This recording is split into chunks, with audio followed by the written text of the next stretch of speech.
youth career development programs, attracting the participation of international youth from all over the globe. So the first picture here, it was last year when we organized a couple of business salons where, something just like what we are having today. And I did that here in Hangzhou. I organized a couple of, as you can see, we have a lot of Africans who are quite interested in setting up their businesses. So we organized some events for them to understand local policies for you to start up a company and all that. A couple of them, but now this year, because of the pandemic, it's actually quite challenging. But last year, at the end of the year, I think it was quite stable enough, so we organized quite a lot of those events. And we also organized a lot of cultural exchange events, bringing on cultural events, we mainly focus on the African culture. So, it's diverse. We have a lot of cultures there back home, but, we just try to generalize it, the generalization part of our culture. So as you can see here, I'm putting on Tashik, which is the Eastern African kind of, passion. And yeah, we brought the African drum and all that, and organized a couple of events with some local organizations. Yeah, so that's my brand. So how have I been helping also African products to actually penetrate the local market? Last year in November, yes, I partnered with the China-Africa Bridge, which is an e-commerce platform based in Hangzhou. They were the co-organizers of the China-Africa Week, which is organized yearly in Tsinghua. This year it was organized as well. And this year we couldn't go there because of the pandemic. But as I said last year, the situation was a bit stable. So APL organized 10 African live streaming,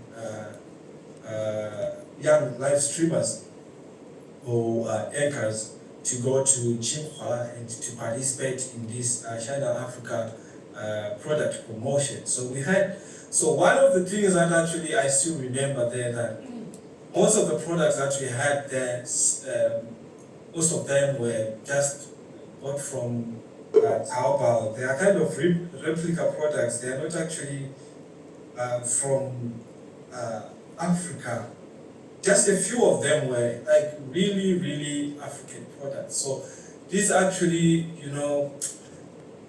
brought to me a kind of feeling that I think we have a very big opportunity as the young entrepreneurs in China to really bring those products that are back home, to really launch them here locally. I would wish that we can actually have our African brands, here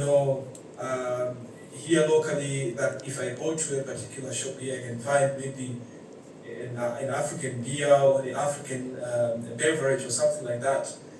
Those kind of things that there are, but fortunately enough, there are already some entrepreneurs who have seen that game and they're trying to leverage on it. And as we were doing the live streaming last year, I've seen some like wine from South Africa, Mauritius, and also some nuts from Tanzania, and some dried fruits from Rwanda, all of those things.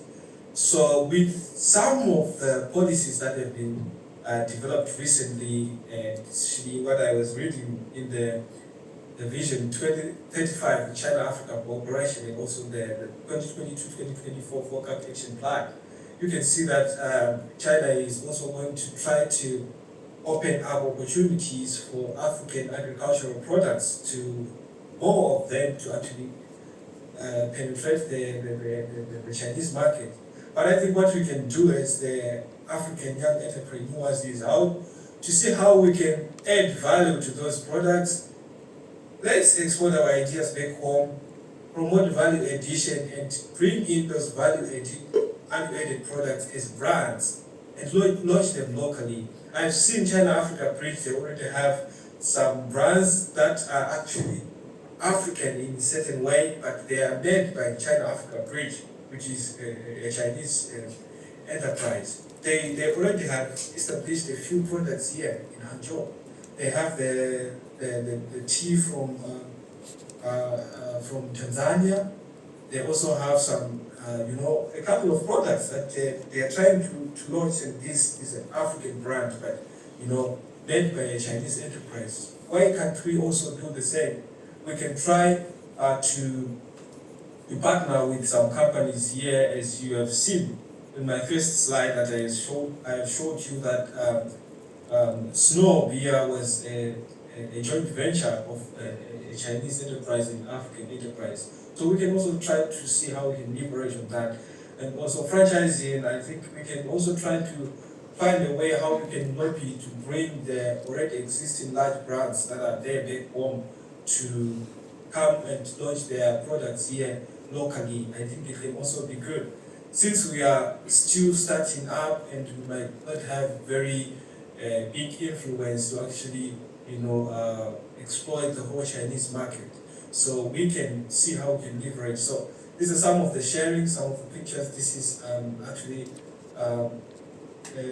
me and one of our sisters there from Mauritius, Suma, with Dr. in Nigeria there. We were doing a live streaming there, and the thing that we're playing there is an African instrument from Zimbabwe. And actually, we were selling, I remember it was the Mauritius wine there, so we were just trying to entertain the viewers and the customers.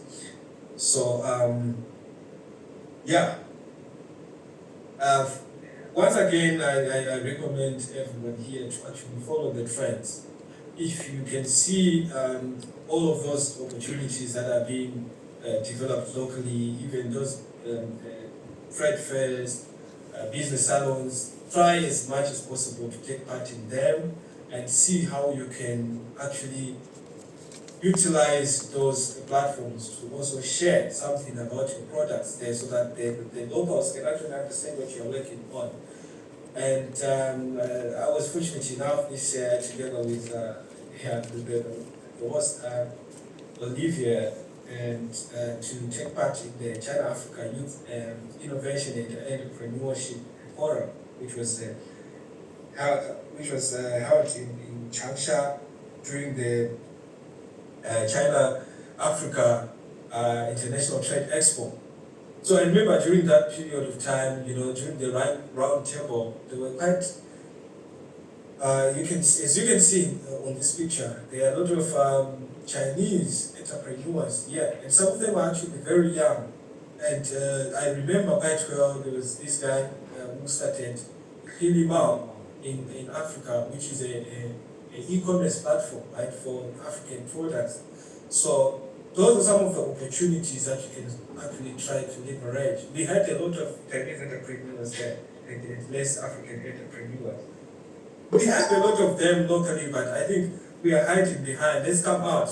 Even if you have ideas, you don't have a startup capital, as I said, try to take part in some of these events. You can actually find some good partners. You can actually also take part in those competitions and actually launch your ideas as products.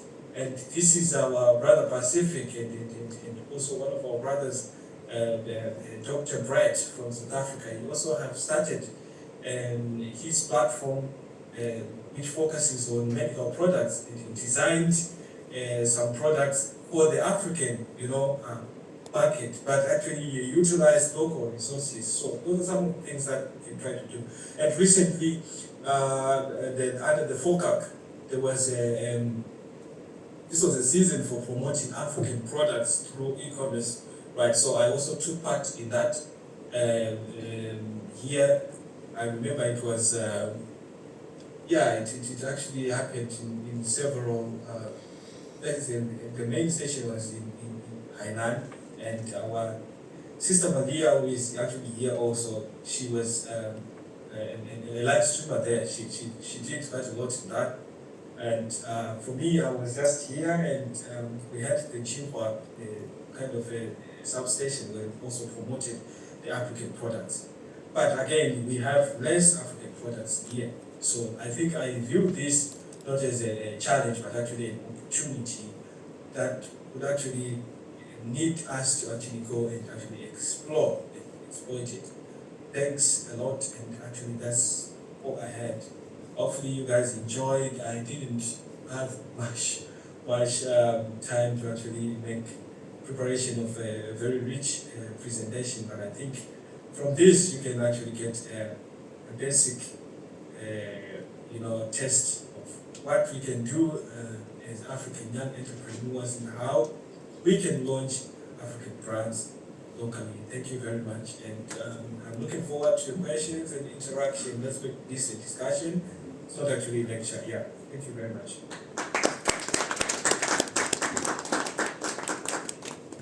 Thank you very much, Eric, for comprehensive. It was quite comprehensive, sharing, touching on the topic while sharing with us your own experience. Nothing can stop you. You use some keywords. Nothing can stop you. You also gave some tips on or some reasons why we should launch the African brands here in China. And actually, the keywords that I took from there is to build and to lift up the African agency, right? That's from that point. And also, you brushed on the how to leverage the opportunities and establish the African brand here. Say, joining competitions, but not only to win, but also to turn ideas into product. But then, again, another keywords, be happy to start small, just do it, no idea is small. And thank you also for what you've been doing with the abroad part leaders, the APL. It's also, in a way, lifting up the African agency. It's actually through social welfare,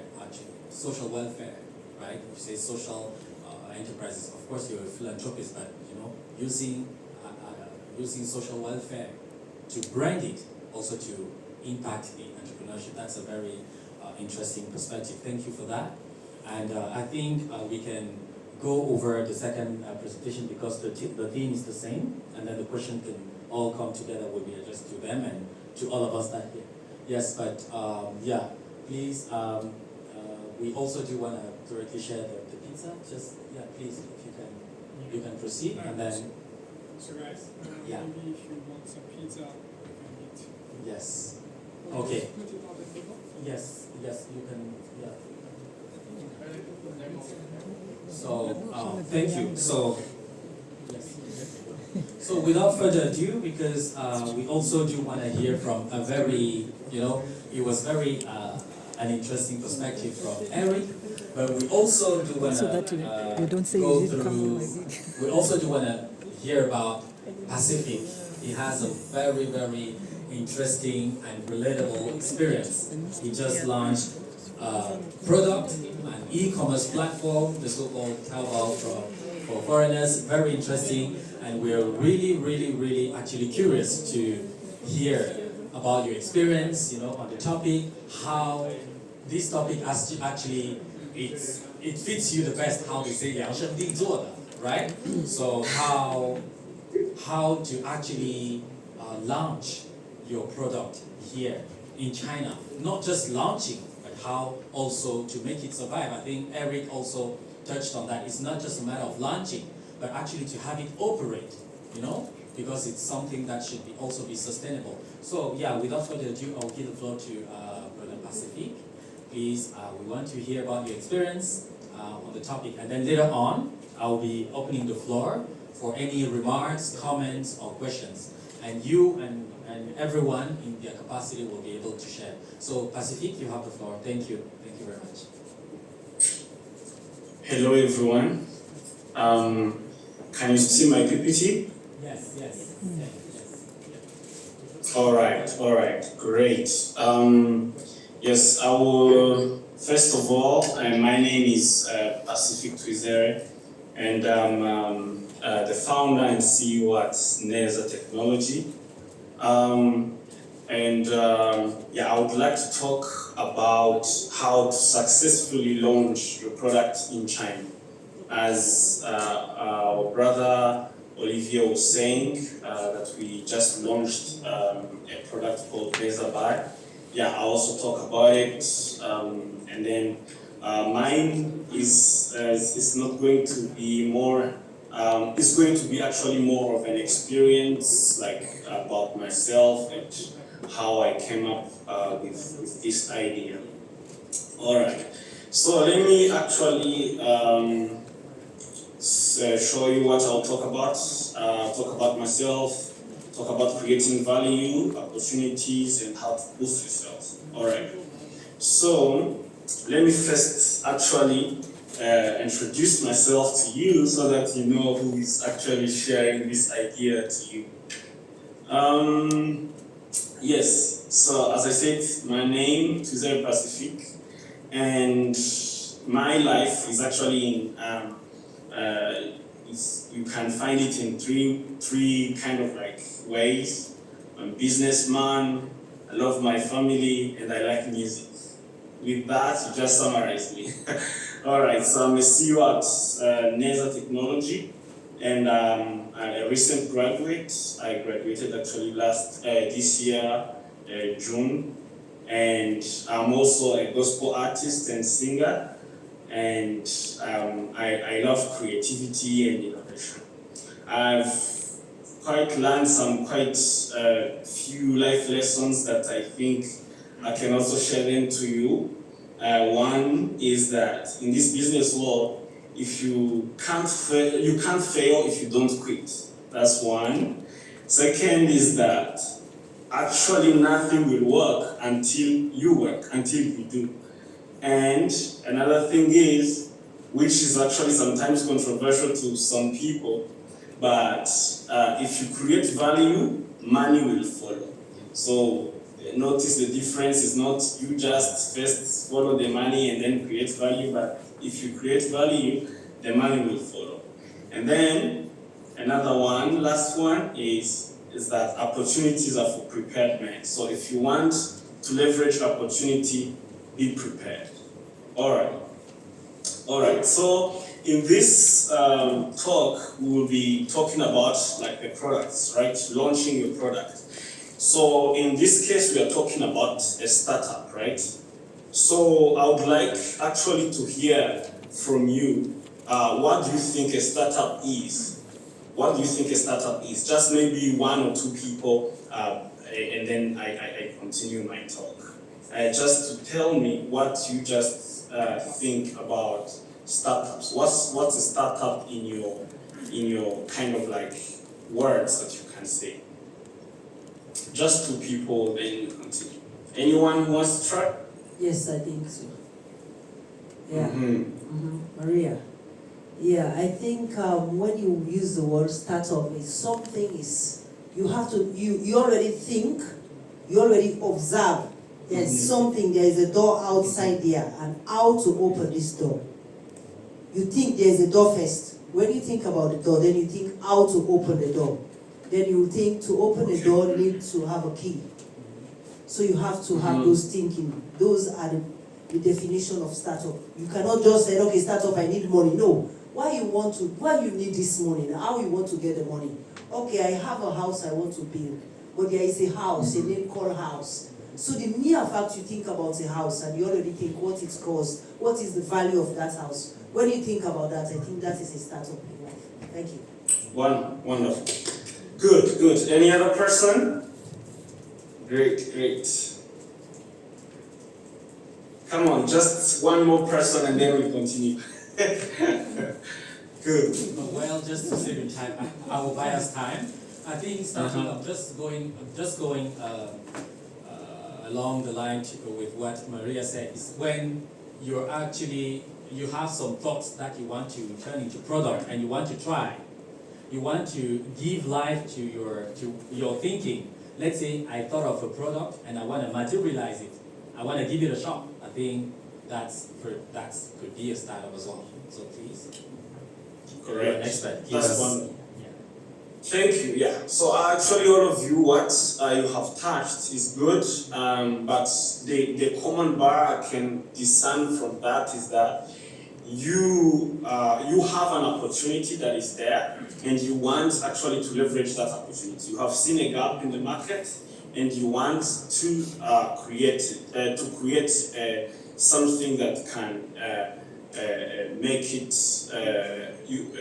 it work. So a startup actually, it's like startups are young companies founded to develop a unique product, which is that opportunity that you were saying that you have found, bring it to the market and make it irresistible or irrepressible for customers. It means that you build a unique product and you make it that it's irreplaceable, but you build it focusing on your customers.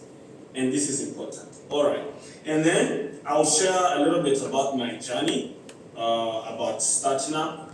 I arrived in China in 2014, and then 2018, I already found an opportunity to leverage.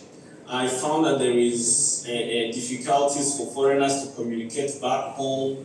You know, you can't go Google, you can't go YouTube and everything like that. I said, okay, I know maybe it might not be encouraged, but this is a door. So I created an app called Agakoti. With Agakoti, it was having a mission to have easy communication for us and research in China. So it means that you can contact your parents now through your Facebook, you contact them now through, you could do research on Google or something like that. So when I've gone back in my country, 2019, I registered my company, Neza Technology in Rwanda. Yes, and then when I came back again in China, 2020, I registered Neza Technology in China. And then recently, 2021, of course, I launched Neza Buy, another opportunity that I found where we can make technology ease the online shopping for foreigners in China. So that's my journey. And these are the two examples of my Chama products. Actually, there is something here that I want to touch, is that not every product requires money to start. There are some projects or some products that doesn't require a lot of money for you to start. For example, Agakoti, this of myself, I started alone, but I started with 300 RMB. Come on, anyone can find 300 RMB, right? Later, I created that value and it has grown. Then I hired a team. We are together now as a team. Now it's worth more than 5 million RMB. So it's not that I just waited to see that maybe let me first have 1 million and then I will start this project. No, money is not the only investment you can make. Me, I had those 300 RMB. I had my knowledge of software programming, so I started, and then I created value and the money followed. So with Neza Buy, it's a bit of a different, because for it had to have some kind of concrete capital to start with. So we started with at least 1 million secured before we launched, and then we see a lot of money in the future, because we know that we're going to create a lot of value for foreigners and even Chinese here in China and even globally. All right. Okay, so as I was saying, create value. Focus on creating a value, right? Identify a need and understand your customers, right? Okay, so actually, what is it needed? Why actually many people fail? There is many reasons for startups to fail. One is that, which is really the common one that people do, is that you see that 42% of people fail because they are building something that is not needed. It's something that it's a product that is never needed. So you didn't find an opportunity, or at least maybe when you found an opportunity, you thought it was an opportunity, but it was not. You didn't validate. Actually, there was no such a thing. So other reasons like run out of cash also is there, don't have the right team, which is very important also, and competition. But the most important thing that I want us, at least if there is nothing you can get from this talk, get this one. Don't build something that is not needed on the market.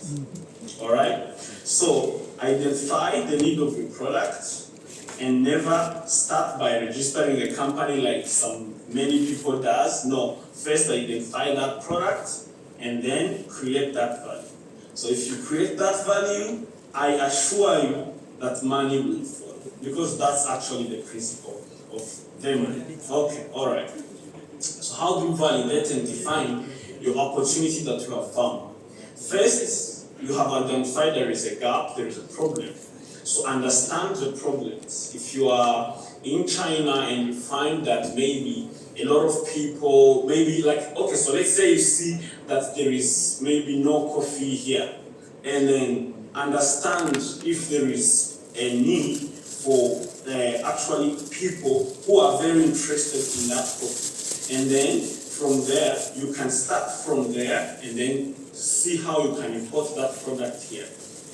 And there are many other examples that you can find. There are many gaps that you actually are there, but you need to find the right one and actually go head on with it. So, who are your target group? Are you focusing on foreigners? Are you focusing on Chinese? Are you focusing on government? Are you focusing? So decide who you are focusing on.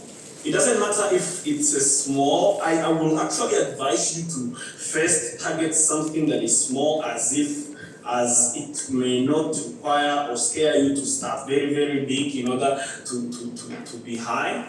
Like for example, for us, we started on foreigners on Nezabai as an e-commerce platform, but we have a bigger goal for Nezabai to be global. But we know that if we can conquer and have foreigners here in China using Nezabai, it can go far. And you dominate that market, then you can go and also maybe expand in Africa, expand in Asia, expand in Europe, create even more technology. All right? So how do you validate? Actually, you can perform some markets research, you can assess the capabilities, if you have the capabilities to develop it, and then start by documenting the solution. So this will help you to find a good fit between your capabilities and the opportunity that is out there. All right? Okay, another thing is that if you found an opportunity and you are able to do that, don't wait too long. Like I will develop it maybe in 3 years to come.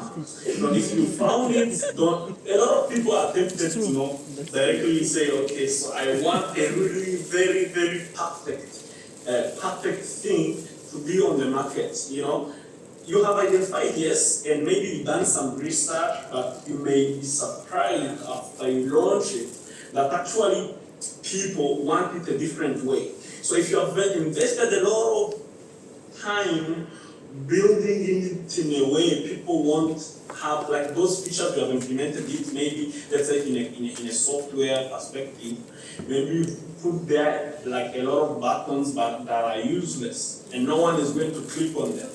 Instead, you can actually start by putting only one button. If it's a buy button, just one buy button, and then if other people, you will now focus on getting the feedback. If people say actually it will have been better if we have this kind of way to communicate maybe with others, that you can improve. Of course, there are basic you will see that people will need according to your research, but my point is launch faster, review and learn what is really needed. Not always everything is needed, you will find out. All right. So this takes us to the third thing, which are the opportunities in China, which I'm going to take us through. Now you find your idea, you are launching. Now, after you launch, you find your business fit. Then you need to think of now having some opportunities that in China, whether it's in the legal perspective or about registering the businesses, yes, something like that. All right. So first thing I want to talk about, after you have found your feet and then you launched your product in a way, a target small customer that you can review, like get feedback on and review. This is what you do. You have to be legit, yeah, as soon as you can. If you see that this is really something that is profitable. So registering a company, I actually want to bring to your attention that almost in the whole China, at least in many provinces that are right, company registration is free, whether you are a foreigner or you are a Chinese. But of course, you must have been scared like me for the first time when I was still a student and I wanted to register my company, and I called the guy and said, I want to register a company, and the guy told me, yes, I can help you, but you have to give me 10,000 RMB. I said, what? 10,000 RMB? And then I got scared. Maybe you have been there before. Yeah, so these are agents. Actually, what they do, they go and register on your place. But really, even if you are looking for an agent, don't look for, always find for not expensive one. The only challenges that is there actually is the Chinese language. So Kambudong, if you don't understand Chinese, at least if you can read these characters that I put here, then yes, consider paying an agent to help you register, right? Okay, yeah. All right. I suggest when you are going to open your company, to see if you can have the Chinese in the part of your shareholder in a way, because there are a lot of many things that subsidiaries that really focus on the cooperation between Chinese and foreigners, but it doesn't mean that you give him a lot of share. You can give just few share, but let his name be among the shareholders. There are some ways, some place you won't struggle like only one person, like someone who only owns 100% of his company without maybe a Chinese impact. For example, when you are applying the visa, when you are going to do an insurance, they may ask you someone like a contact in your company to have an insurance, for you to have an insurance, you need at least two Chinese actually. So if you have that one Chinese, you just look for another one. So there are other things, I can't just say right now because of time, but there are other things that really can help if you have a Chinese partner into that. So another myth I want to demystify is that you don't need a visa to have a company. In fact, mine, I opened it when I was in my last year of master's degree. So my last year, I kind of was studying and also opened an office behind the school. So when I'm not in class, I go in my office outside the school. Yeah, so it's possible. I just don't want you guys to have the debate that I did before. So that's the main essence of me talking today. So I suggest you hire an accountant, which is not very expensive sometimes, depending on the cities. Mine is like 200 RMB every month, kind of something. But it helps you because tax system here in China changes a lot. And those kind of companies that have accountants, they connected to they are connected to the government, so it's going to be easier. So if possible, you can, as soon as possible, maybe have a bank account so that your transaction will be professional. Yeah. So, but again, I have to warn you, don't really start by registering a company if you don't have a product. So first, see your product fit and register your business, please. Okay. All right. So subsidiaries, I will say that in order to continue to survive and have your product arrive to many people, you need also money, right? So there are some subsidiaries depending on provinces and cities. You can also try to attend some competitions if possible with your idea, or you can find out some policies in your region. You can approach investors. Yes, always be prepared to pitch your idea. And yes, raise more funds as far as you can go. All right? So there are incubators that my brother Eric said. Actually, if you work with incubators, most of the incubators will leverage, will help you in these things about registering your business that I talked before. You may not be really go through this alone if you have an incubator at your back, and they also expand your network. Actually, me, when I was creating my company, I didn't know this idea of incubators. They are here in China who focuses on foreigners. So now that I know, I think it's a good thing to do. So U-Launch is also like one of them. So yeah, so they help you expand your network, help you with government policies, give you operating spaces like offices. Yeah, and you grow with like-minded people like you, entrepreneurs.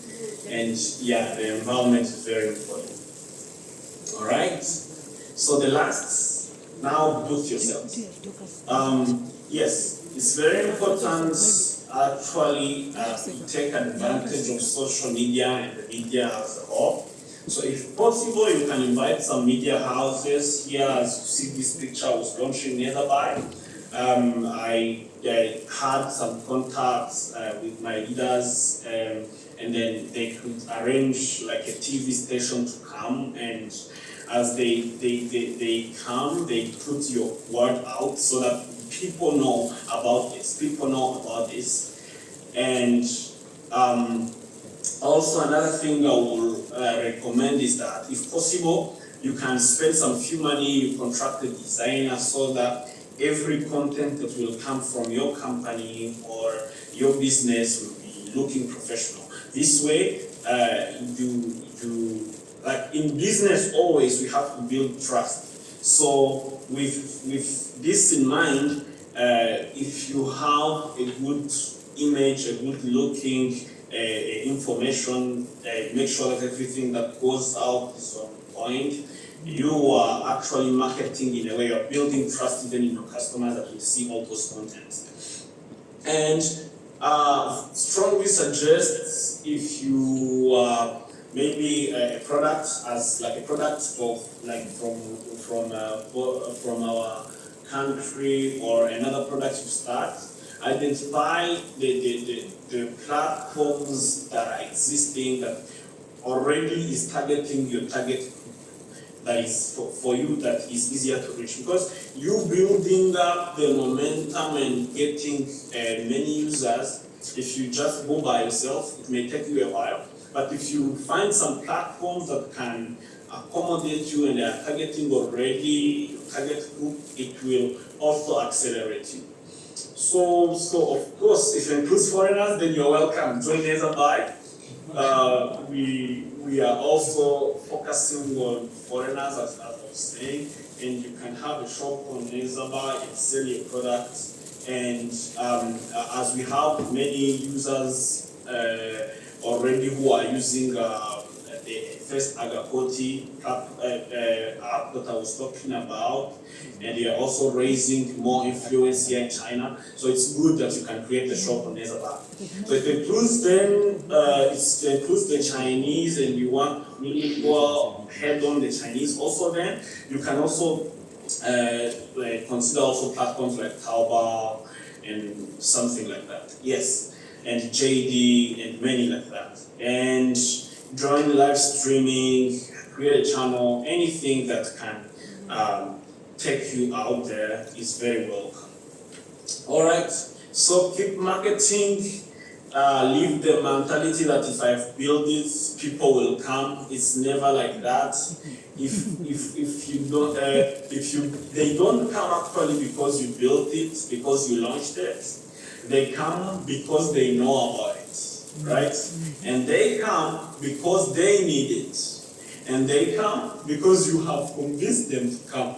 So keep this in mind and keep marketing your idea wherever you are. Let it be in your blood and in your conviction to sell, actually market your idea so that people it will create that value that you were looking for. All right. So more about, I wanted to take some few times and talk about also some my back home a bit, not too long. So Netherby has a mini program which makes it easier for us to share between us, and we have a vision of having a multi-language like English and French and Arabic, but right now we are focusing on English. So for the sellers, we have a dashboard that will tell you that from this dashboard, that's where you upload your products and everything like that. So our website is netherby.cn. Yes, you find products from home, and we are still building, just launched, so we are building the momentum. And we have a partnership with China African Bridge, where they want to put like more than 1,000 African imported products. So yeah, so you are welcome to join the trend and we move together. All right, so that's what I wanted to talk about today. So for more information, this is my WeChat, and actually at the left, this is the QR code of our mini program Netherby. So I hope this was very helpful. Thank you so much, and I will look forward to the Q&A that you will to answer your questions as I can. Thank you so much.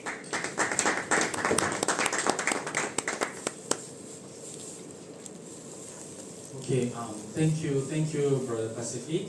Very insightful, and thank you also, Eric. Just to save some time, I think both of your presentation, it's always good to share about something and to give suggestions when you yourself you've been through the whole process. So I believe what they shared with us today, and as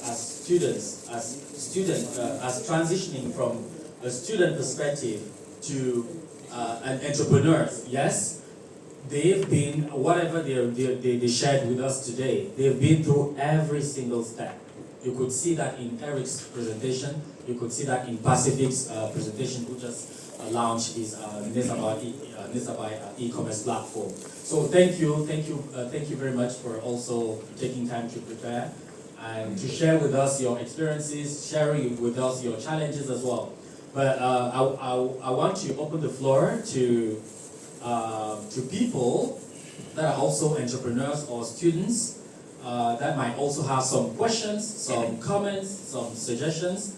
Yes, because it's a discussion. So yeah, I want to give also the floor to everyone, because this is not a lecture that we just listen to them, but you should also be able to point out some sort of I don't know, if you can give them some advices, you can give them some suggestions, you can ask them some questions, and not only them, but all of us, will try also to answer to the question at our capacity, because I believe at this table and also online, I think 70% are entrepreneurs. So yes, so I open the floor. Whoever might speak, please, I think you can coordinate as well.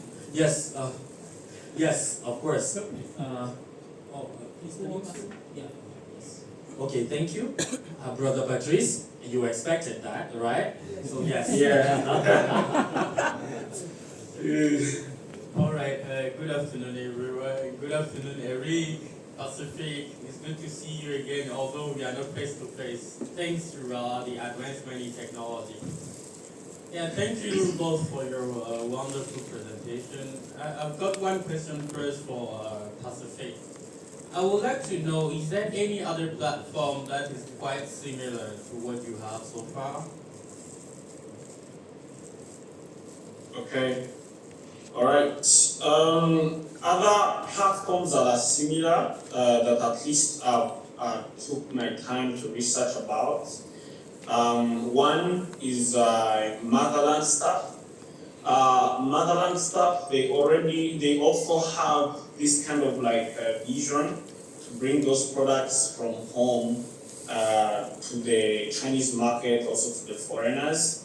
Their platform, so we kind of like have similar idea, but it's okay. We can coexist and continue to run. Okay. Another platform that I found is called how do they call it? Like Baopals. Baopals for it is it also sells in China and products in China, but for them they have a kind of a different way. They are not a platform. They sell actually there. It's like a bigger shop. They sell those kind of products, but it's from themselves. Yes. Okay, thank you very much. Then what makes you different from those people? What have you brought in that is new and more convenient as compared to existing platforms? All right. So first, with Motherland Stuff, that's at least what we are almost similar. But for Motherland Stuff, I've found that yes, they can have products, but first, our strong point is that our mini program, our website is in English, but for them, like a lot of them, they are still in Chinese, and it has been so like for the last 1 year, at least that I know, and then also, so for us, we have that vision, and we have started right away with English.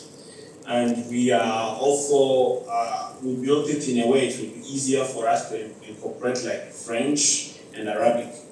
And the second thing is that our customer service, at least for us, the customer service, like maybe in Motherland Stuff, you can't chat a seller, but on our platform, it's very easy to chat a seller, and also you can also contact us. We are already having a team of customer support that can support you anytime and with everything you need. But yes, of course, we have working time from 9 to 6 p.m. Yes. Okay, and yeah, thank you very much. Just as a suggestion, because you are talking about the other languages to be added to the platform. But I think that since we are at this, let's say, cultural exchange and mutual understanding between African and Chinese youth, I think that it could be beneficial for us to also add Chinese to your platform. Because if we are bringing African product to the Chinese market, it's not only for African or foreign people living in China. We also wish that Chinese could also get to know about some African product. So I believe that if you add Chinese to the platform, that could also attract more Chinese so that they can get to know more about African product. Because on the long run, based on my personal vision, is that okay, we could even get enough demand from Chinese population in such a way that we could also help people back home increase their own production, so that this could also contribute, to the development on both sides. So please, kindly take this into consideration. Yes, sir. Actually, we have also that in mind. In the multi-language, we have Chinese also is part. And another thing is that kind of like trying to reveal also what we are bringing. We are also going to incorporate a live streaming inside our mini program inside there.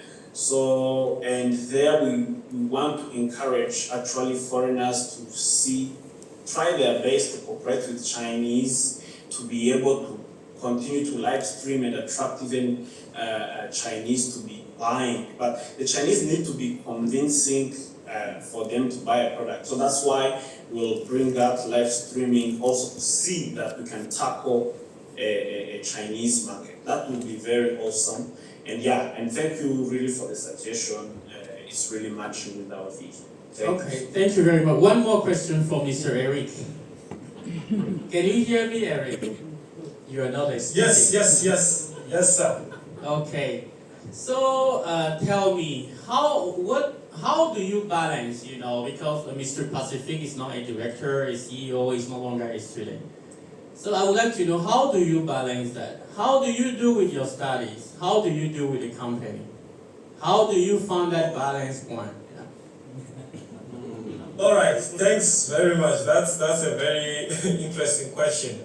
So, first suggestion is that actually I think when we are coming up with startups, I think Pacific also mentioned something about it, that we should try to pick something that we are interested in, sort of our hobbies, right? So, for me, what happened was when I did my bachelor's, I studied applied physics. And then I found out that actually I have more interest in social entrepreneurship because I've always been, doing a lot of public social welfare. So that has already been in me. I mean, even when I was still in Zimbabwe, I did a lot of that. And after I came here, I started doing that. So I decided that my master's, I was going to change from applied physics to something that is related to social, public social welfare, and maybe that's why I switched to social sciences. I started studying international affairs and global governance. So with that, it just means that when I'm doing my social entrepreneurship, it's more of social practice to add up to my theoretical studies, so the two complement each other. So I don't have much pressure with that. So I also recommend that when we are still students, if you are still a student and you want to venture into entrepreneurship, it is more convenient that you pick something that is related to what you are studying, rather than a big space. If I was still studying applied physics, then doing my social entrepreneurship, then that was going to be a very big challenge for me. I was going to quit one of the two, just my thinking. But and now, it's because it's related to what I'm studying. It's also my hobby. It's not like I'm just going to work or something like that. It's something that I'm interested in. I take social entrepreneurship to my heart. So I think one of the most important thing is that make sure that you pick something that you are really interested in, and actually it is a bit convenient for you to live right with your studies. Yeah. Okay, Mr. Eric, thank you very much. As you just mentioned, I really understand that passion is very important in whatever you do. As Mr. Pacific also spoke earlier, if you are to maybe try to start up, like to set up a company, you should have something here in the bottom of your heart that you are willing to give to the society. Because the vision is very, very important in whatever you do. Then you first add value to the society, and that value brings you money. But if you are just after money, then it becomes very difficult, especially when you sometimes will be called to multitask. Yeah, you will feel the burden. Yeah, thank you very much. Sorry, just 1 Thank you, minute, thank you because very I much. have to put my career packet is not good, just 1 minute. And please, before I leave, I just want to ask you guys, two of you, the same question. You're talking about the business bringing in China, but there's something very important you guys have to think about and involve in your websites or your things you are organizing. For example, like the culture exchange is very important, because many people don't understand the African culture. And the African people that want to come with their groups here don't know the Chinese culture. So think about it, that we really need to have this exchange rate. With this one, we'll make the business very smooth. That's my own advice. Thank you. Thank you very much. Thank you very much, Sister Malia. Yeah, that's actually very important, and actually that's the focus of Broad Path Leaders. We don't have a physical products like our brother Pacific here, but we are into cultural exchanges, as I mentioned before. So It's actually very important that actually, because the most important thing, like how I view this thing is like, when we sell African products, we are not only selling products, but the culture as well. So we should try to actually first, try to improve these people-to-people exchanges between the Africans and the Chinese, so that our products can be accepted more, because it happens the same for other products from other regions, right? They have done a lot in actually, bringing their culture to the local market. So whenever they push their products, it's very easy to push it, because the culture is already well understood. So we should do the same. For those live streamers, if you are going to watch a live streamer doing the live stream, you will see something that is quite interesting. When they're introducing the product, they won't be talking about this box is how large. This is just a little part of it. Maybe it will just last maybe for 2 seconds, and after that they start telling you the history behind the product, why we designed this, and even how our people started drinking tea in our country, and all those kind of things. So what I think is, we should actually put a lot of focus in these cultural exchanges, because they will affect our African products on how they are going to be accepted by the local market. So thanks a lot, Sister Marie. Okay, thank you very much. Yes, please, go ahead. Thank you very much. If you can also, I think, just introduce yourself as well, because yes, thank you. Yeah, okay, thank you. My name is Abaka Yusuf. I'm the president of Chadian, the Association of Chadian Students here in China. Thank you for this brilliant presentation, Eric and Pacific. And thank you for UNIFOR to arrange this amazing event. I'm here on behalf of all Chinese students living here in China. Most of them, they have idea. They didn't start yet, but they have the idea. And I think there is one of my friends, he wants to join today, but he didn't. Maybe he didn't. He has some obstacles. He didn't come today. But he has the idea of launching his business here in China.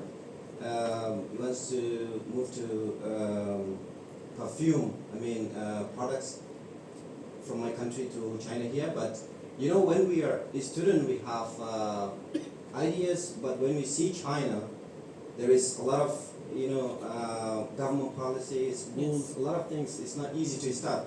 So when I see Pacific, he started as a student. He has his office just behind the university. I was surprised.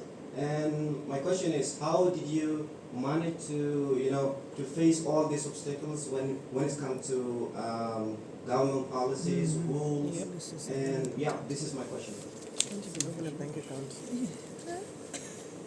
All right. Thank you so much. Thank you so much. It's really a challenge sometimes when you are going to start a business and you are still a student. But at least when I see first what helped me is that, okay, so first thing is that the same with what Eric has said is the passion. The passion keeps you going, right? The passion keeps you going and you don't want to give up, right?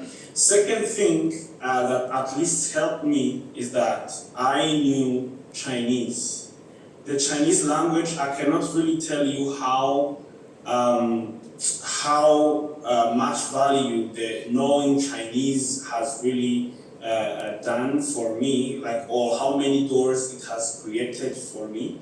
But really, if you have an opportunity to learn Chinese, do, because it will help you navigate easily and understand even more opportunity here in China. So another thing is that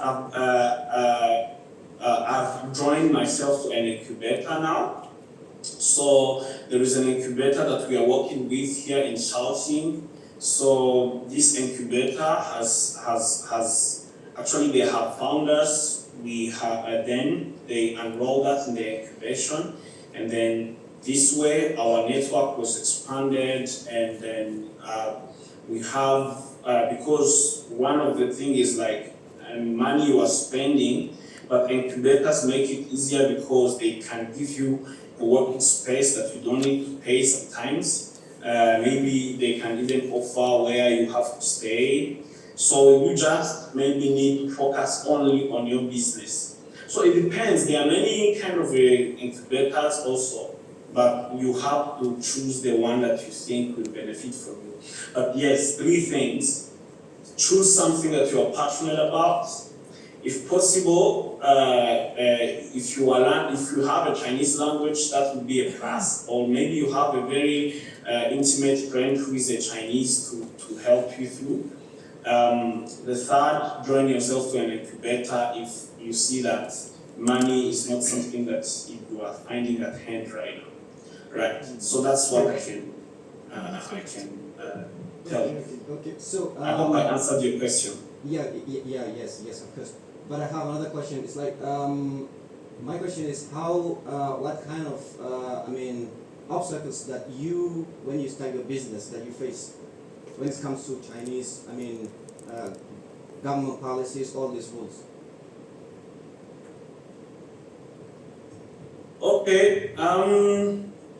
For me, most of the problem, because the first time before maybe I registered my company, because most of the time I was not registered as a company. I just had a company back home, and then kind of like I was running my product under that company. So I didn't force myself into Chinese rules and regulations at that time. I was just communicating directly to my customers. But actually, one thing rather that was a bit of a complication is because I was running alone. I was doing things alone, and I'll be the one to be inviting people to come to my platform, and then at the same time, I will be the one fixing, improving my software, and at the same time, I'll be the customer support. And at the same time, I will be the manager, things like that. So, which was really difficult. But then, of course, I was saying that's where now you test your passion. Are you passionate about what you're doing? But then later, I understood that it's better that I look for people who are there and are like-minded, and they want to have the same vision, and they bring them together. So I found that if you work together, you achieve more. Yeah, so but with concerning the policies, when I was starting, there was really not a big problem for me. So maybe when after I launched, that's where now I started seeing the first problem that I faced is the visa problem, which was a bit complicated and bumpy in a way. But through the help of my Chinese language, I've gone through calls, a lot of calls asking them, what if I have this, what if I have that, and documenting myself to other startups. And we managed on how we can get the visa through my company. Yeah, so I don't really have a concrete way of saying maybe this is how you cope with policies. What I can just say is that keep knowing the information that are around and broad your network so that you can find help whenever you need. Okay, thank you very much. I do have a question as well. Okay, go first, please, ladies first. Okay. Okay, my name is Ziki, and I am a media personality from Zimbabwe. First of all, I just want to thank you for organizing this event. It's really eye-opening. Information is lacking out there. It might seem like it's easy because you see everyone is doing something on WeChat, but when it comes to really, getting down to what is really happening, you find that a lot of people, they're missing information. So I also wanted to ask, do we have enough platforms with, with information that is easy to comprehend. Because when you start to go on, on internet to start to look for information, it is very complicated. Like you feel like this is impossible. So for those people who are like running businesses like Pacific and Eric, I think you run around a lot. Are there any platforms that are there for people to actually access information, especially students in universities, so that they can go through, like I was saying, policies? When you go through these policies, you can't really understand anything. You just give up. From one sentence, you cannot do anything, all right? So this is my question. And another one is,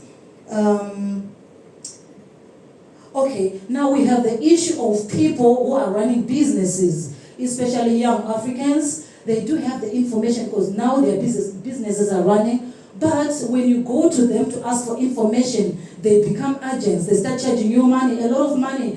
And at the end of the day, I'm trying to start a business. Where do I get the money to start paying you 15,000 RMB just for you to help me to start a business? So these are some of the issues, such that when information is put out easily and in a very light way that anyone can understand, it's easy for everyone to start a business.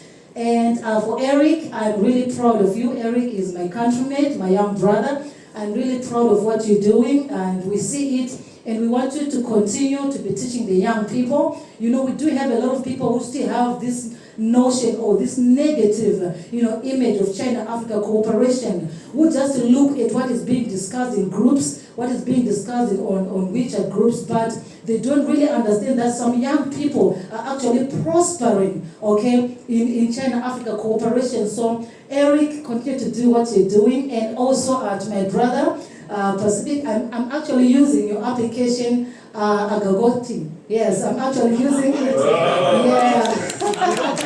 Yes, so actually I'm very happy and pleased to see you here, talking about your journey. So this is all I want to say right now. Thank you very much, Sister Ziki. And actually about the issue of information, that one is actually, because for some platforms, some might, that actually might be their business, because there are some consultants, companies, so they would try to reduce the amount of information that they're sharing, and maybe they might ask you to pay for a certain fee. But then I think we can benefit from platforms like ULaunch, like this one, and also a couple of incubators. They actually have the information, and if you go there with the notion to actually try to start up something, they'll be very helpful. But online, some of the information is missing online.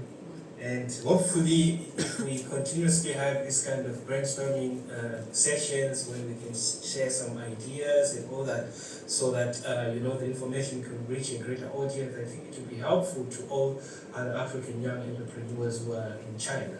So I think there is still a lot that has to be done to actually, alleviate this information gap and see how we can, unearth those young talents that are hidden there because of lack of information.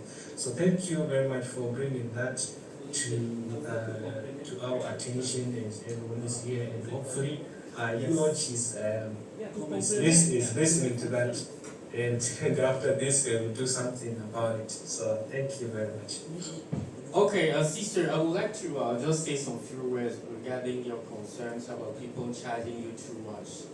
I would say, as Pacific said before, when you would like to set up a company in China, there are a lot of paperwork. And I believe that most of those agents, they are charging you for all these processes regarding the translation. So I would advise every foreign student studying in China who has this, at least a very tiny intention of starting something in China, please focus on Chinese language. True. And focus on Chinese culture. Otherwise, it's going to be very difficult for you. You can't do anything by yourself. Because all these rules, all these regulations regarding companies, opening, taxes and so on, they are being updated every day, on a daily basis. But if you are unable to read all this information online, then you will find yourself in trouble. Yeah, so I think that if you are, or otherwise you can also find some very good Chinese maid that will take through that process.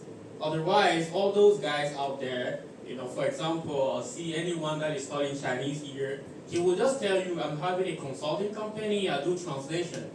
And then when you come in, his translation, that's the money he's getting from you actually.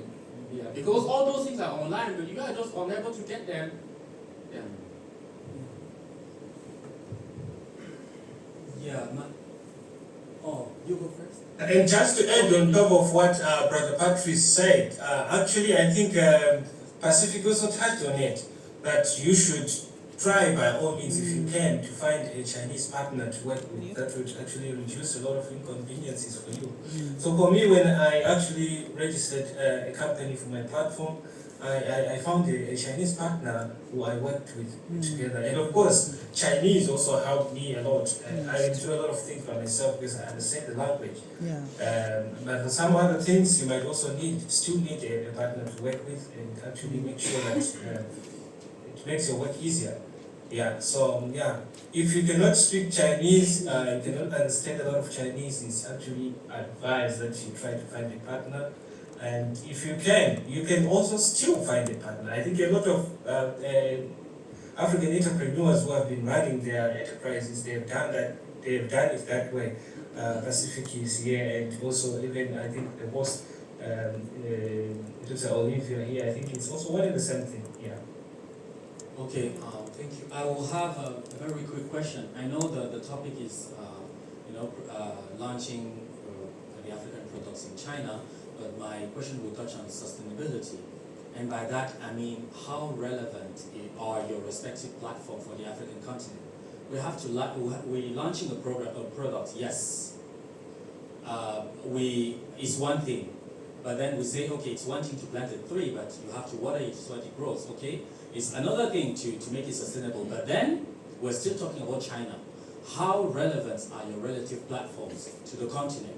Do you, in a way, try to, if you can also briefly share about maybe your long-term goals. Are you planning on also setting some bases in the continent? Because if you set a product, whatever big, whatever great is it, without making any change, any impact, any development in the continent, for me is not sustainable. So, how are both of your platforms relating to the African continent? All right. Okay. So maybe I should start. So with Nearby, of course, yes, we start focusing on a niche market on foreigners who are here in China.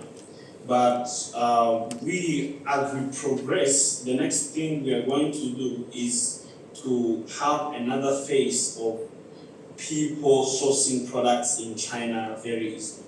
So as we'll be having those connections and network and many products of Africa, it's going to be easy to build trust and to make it easier for people to even source some products in China, connect manufacturers together, and then you can find easily, like maybe our sellers who are in Africa can also find products here in China and sell them back home.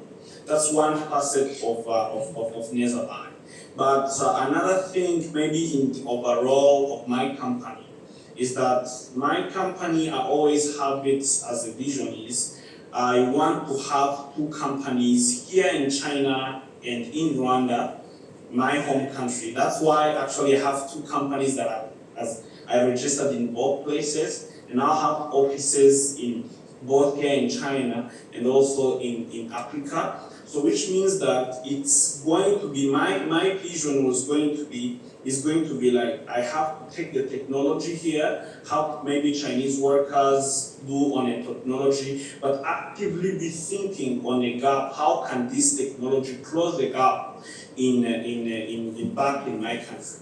So with the cooperation, with having both eyes on the ground, it will be very easy to transfer the technology. I can even take 3 Chinese, let's go and do something for 1 month, come back, bring some workers from Rwanda, come in China, so things like that, and we'll synchronize technology in that. I really have that. Thank you. Yeah. Okay. Yeah, that's actually a very important question. Thank you for that. Yeah, there are